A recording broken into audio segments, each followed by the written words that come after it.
Zlatenica pri dojenčku je tisto rumeno obarvanje kože in očesnih beločnic. Zlatenica, o kateri govorimo, je fiziološka, to je zlatenica, ki jo pričakujemo pri novorojenčku nekaj dni po rojstvu. Večinoma pa gre za součinkovanje vsaj 3 glavnih mehanizmov. Prvi je ta, da v tem novorojenčkovem obdobju pospešeno propadajo rdeče krvničke, ki vsebujejo tako imenovani fetalni hemoglobin.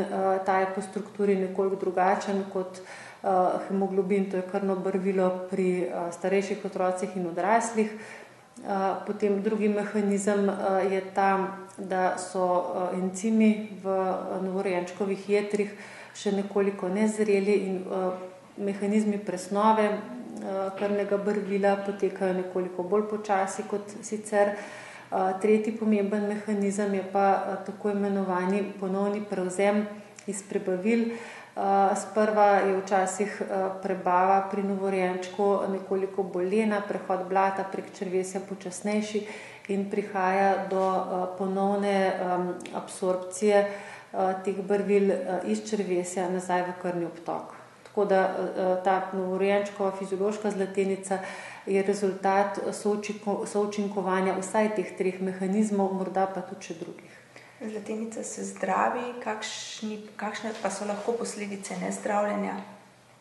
Ja, zlatenico vsekakor zdravimo takrat, ko je to potrebno. Zdaj, kdaj, pri katerem otroku in v kakšni meri je to potrebno zdraviti, je odvisno od vrste faktorjev.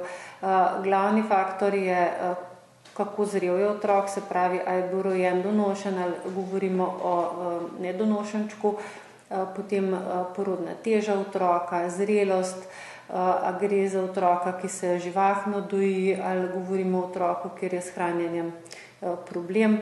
Tako da to je vedno individualna odločitev pri posameznem otroku, ki jo opravi pediater, praviloma že v porodnišnici.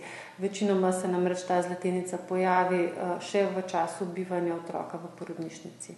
Zdravi se pa seveda predvsem z obsevanjem z modro lučjo.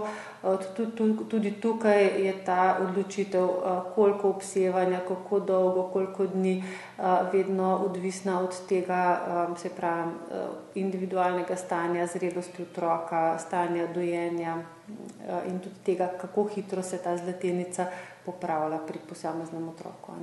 Pa lahko mama sama kaj naredi, da bi zmanjšala zlatenico oziroma jo preprečila? Pravzaprav ne veliko. Zdaj mama pravzaprav lahko naredi edino to, da otroka pridno doji oziroma redno hrani z adaptiranim mlekom. Namreč zadostno vnos tekočine je pomemben, predvsem pri tem tretjem mehanizmu, ki sem ga omenila, da nekako zagotovimo dovolj hiter prehod blata prek črevesja in hitro izločanje teh presnovkov, ki zlatenico delajo.